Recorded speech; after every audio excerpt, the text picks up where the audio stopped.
Greetings and welcome to Pinball Help. Mike here. Today I'm going to do something a little bit different. I'm going to start a new series called Pinball Stories, and this is going to be the first episode of it, where I'm going to talk about the stories behind pinball machines.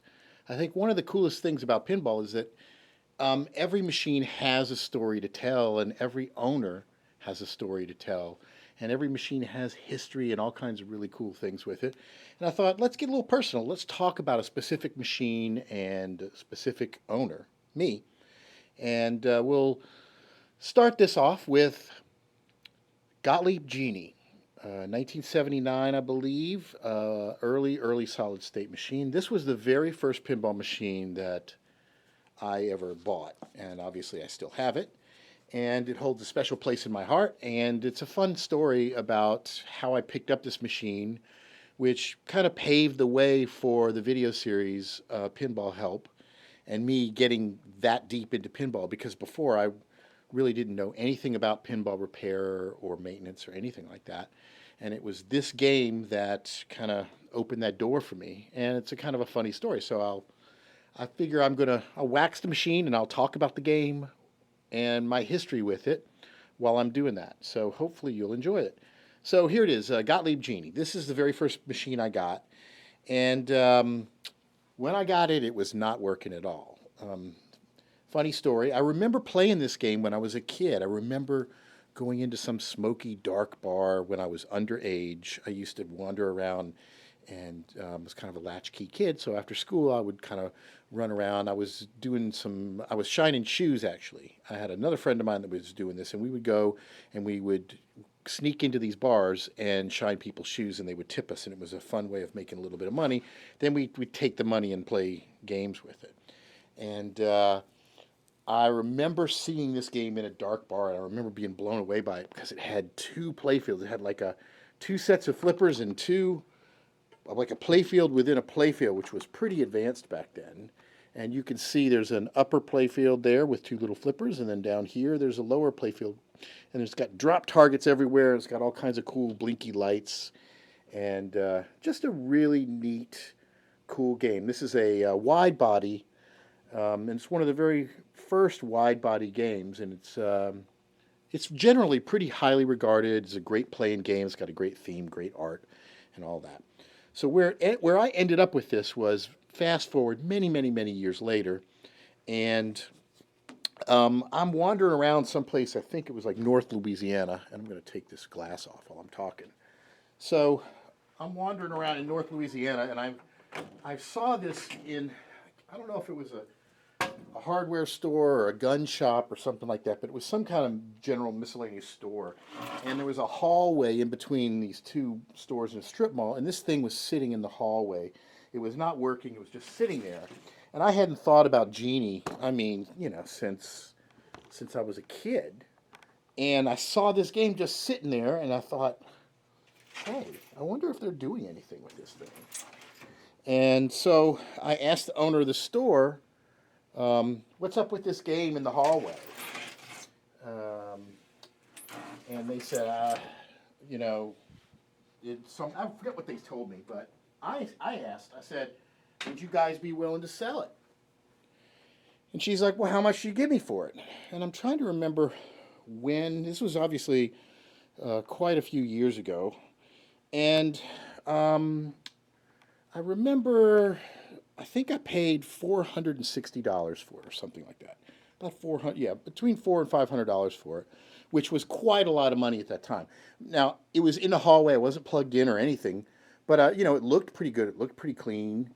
So I said, well, what's the deal? Does it work? And she says, well, right now it turns on, but it lights up, but it is not working.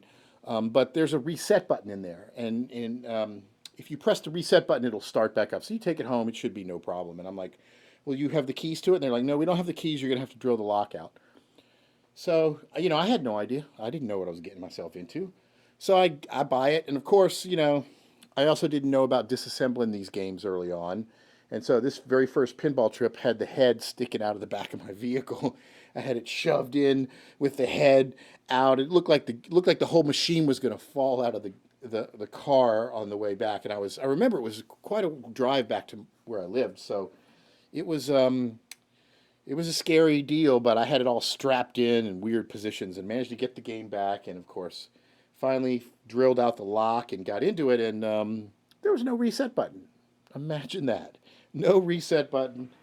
So I at that point I had no idea what to do. I looked at this game and I really wanted to play it, and I remembered it from my childhood, and I was really excited. But then I realized there's a lot wrong with this game, and I started looking around, and you know, it looked like it was all there, but it didn't work. So that was when I discovered that you could go online and you could research this stuff, and so I started looking into it and realizing, well, I can get this board to replace it. And, I started reading about, all the different things that could be done and how you needed to fix these games and everything. And so I, I just, that's how I learned. I dove into it, and my obsession was I got to get this. I'm not going to get burned on this game. I'm going to make it work. I'm not going to be beaten. So I spent a lot of money. I learned all about Gottlieb System Ones and all of the ins and outs and all the weird problems and glitches that they have. And so I repinned all the connectors. I replaced every board in the machine. Um, and at the time I didn't know. I don't know if Pascal Janin had the all-in-one board.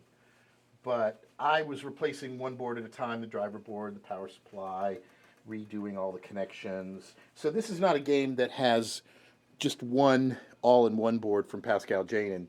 It has like a Rotten Dog driver board and something soundboard, and and you can see the displays are LEDs too. I tried to get all the original stuff working, but I was so inexperienced that it was just too much for me to handle, and I really wanted to get it working. So I ended up spending, I think, well over $800 in parts to rebuild everything. And when I finally got it working, it was very, very satisfying. And obviously, that's when I got bit by the bug, the pinball bug. And when you go through all the trouble, and I guess as far as Gottlieb System Ones, they're quite a bit of work to get working. Now it's a lot easier because you can take 3 or 4 of the system boards and replace them with one single board, so you don't have to repin a ton of different connectors. You will have to repin some of them because they've got those edge connectors and not the trifucon ones, and they just end up getting fatigued and they don't work anymore. So this was my first game. I learned the hard way how to repair and restore machines after that. And then once I figured it out, I realized that when these games don't work, you can get them pretty cheap, because a non-working game is, it's in the way. It's a big doorstop. And so then I went on a quest. I've got to find more of these games. I'm going to restore them and save them from getting destroyed. And then, I went from there. And the first couple of years that I started picking up games, I had a certain price point that I was going to go for because I got so burned on this one. And it's arguable how much this game is worth now. I've seen people try to sell this one for quite a bit of money. And I guess it can be very desired, but I don't even really know what the going rate would be. Obviously, I wouldn't sell this. I just love this game. It's a very fun game to play, too. It's got weird, goofy sound, but it's a good, challenging game. Requires a pretty good degree of skill to be able to do well with it. And it's obviously holds a sentimental place in my heart. I love the artwork and everything. So, yep, my first game kind of got taken advantage of by the seller, but it motivated me to learn how to repair pinball. And once you learn, it's a very valuable life skill. And then you can apply it to so many different things, and that's basically what I did. And so this is my first pinball machine, and this is the first episode of Pinball Stories. And I hope you like the little stories. And feel free to email me, mike@pinballhelp.com. Come visit the website and subscribe on the YouTube channel. And until next time, thanks for watching.